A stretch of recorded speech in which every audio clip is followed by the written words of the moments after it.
Some pieces of infrastructure are just concrete and steel. But every now and then, a road or a tunnel can be something more. It can have a soul. It can be a source of national pride or a source of national tragedy. Today, we're looking at one that is, tragically, undeniably both, the Salang Pass. So, to get the Salang, you first have to get Afghanistan's geography. And the country is basically split right down the middle by the Hindu Kush, one of the most incredible, most formidable mountain ranges on the entire planet. For centuries, this giant wall of rock made getting from the north of the country to the south a grueling, sometimes impossible journey.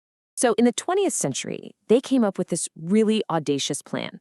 Why not just punch a hole straight through the mountain? The whole idea was to create a lifeline, right? An artery that would pump commerce and connection between the two halves of the nation. But the question that really haunts this whole story is, did they succeed? Or did they accidentally build a tomb? All right, let's start with the dream, because back in the mid-20th century, the idea of taming the Hindu Kush, well, it wasn't just ambitious. It was seen as the key to a modern Afghanistan. And this wasn't just an Afghan project, by the way. Back in 1955, Afghanistan and the Soviet Union signed a deal to build this thing together. And in 1964, after years of just battling the mountain at an altitude of over 3,400 meters, Soviet engineers opened the Salang Tunnel. For a while, it was the highest road tunnel in the entire world, an absolute marvel. And just look at the impact this had. A trip that used to take 3 full days was suddenly cut to just 10 hours. I mean, that's not just a shortcut, it's a revolution. It connected families, it opened up markets, and it really tied the country together in a way that had never been possible before. It was, in every single sense of the word, a lifeline. But high-altitude tunnels in this part of the world have a really dark side. The very things that make them engineering marvels, the altitude, the isolation, the extreme weather, also happen to make them uniquely, terrifyingly dangerous. Now this quote, it could easily be about the Salang, but it's not. It's actually describing a similar tunnel over in neighboring Tajikistan. And that just goes to show you that the problems plaguing the Salang, no light, no air, constant danger, are part of a frightening regional reality. When things go wrong in a tunnel like this, they go wrong in the worst way you can imagine. And this timeline, it paints such a grim picture of the Salang's history. These aren't just isolated incidents. It's a pattern of catastrophe. You've got fire, avalanches, explosions. The pass that was built as this symbol of modernity has become a magnet for disaster. It's turned this vital artery into a reoccurring death trap. Let's just focus on that 1982 fire for a second, because it's a perfect storm of everything that can possibly go wrong. It starts with a simple collision inside the tunnel. At the time, this was a key strategic route for the Soviet military. Panic kicks in. Soviet guards, reportedly afraid of an attack, block both ends of the tunnel. Then, the ventilation system, which was already in bad shape, fails completely. The tunnel fills with fire, smoke, and deadly carbon monoxide.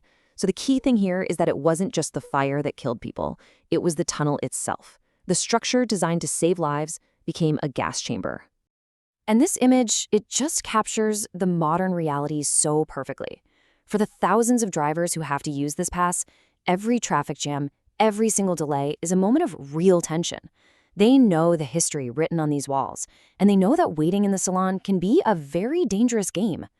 So why are these tunnels so hard to build and maintain? I mean, why can't they just be made safe? Well, it helps to understand that you're not just building a road, you are literally fighting a mountain. Modern super tunnels like India's Atoll Tunnel use this incredible technique called the New Austrian Tunneling Method, or NATM. The basic idea is just brilliant. Instead of fighting the mountain with brute force, you use the mountain's own geological strength to support the tunnel. It's flexible, it's adaptive, and it lets engineers respond to whatever the mountain decides to throw at them. And this chart breaks down just how hostile that fight is. I mean, imagine nearly 2 kilometers of solid rock pressing down on you. That's what high overburden is. Then you hit poor rock mass. That's weak, crumbling stone that could give way at any second. Then, bam, you break into a fault zone and your workspace is suddenly flooded with water and debris. And you're doing all of this in weather that can drop to minus 30 Celsius. It's a battle on every single front. And this bar chart, it really puts that into perspective. Just look at the progress, year by year. It is a slow, grinding, brutal process.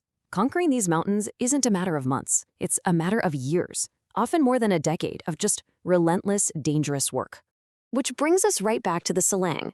This Soviet-era marvel was never properly maintained. It suffered through decades of war and neglect, and by the 2020s, it was in a state of almost total disrepair. Then, in 2023, the current government announced a major renovation project. So, what's the real story?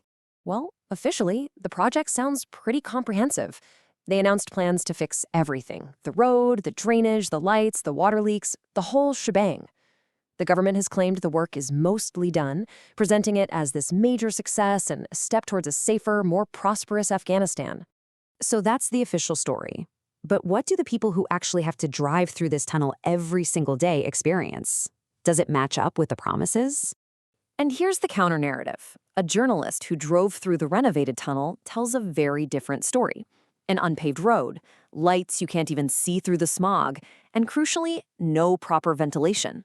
What this really reveals is this huge gap between what's being promised and what's actually being delivered, leaving drivers in the same dangerous conditions. So where does all this leave the sailing pass? Well, it's caught between its undeniable importance and its equally undeniable dangers. And this number says it all. 16,000 vehicles every single day. Afghanistan simply cannot function without it. Closing it is not an option.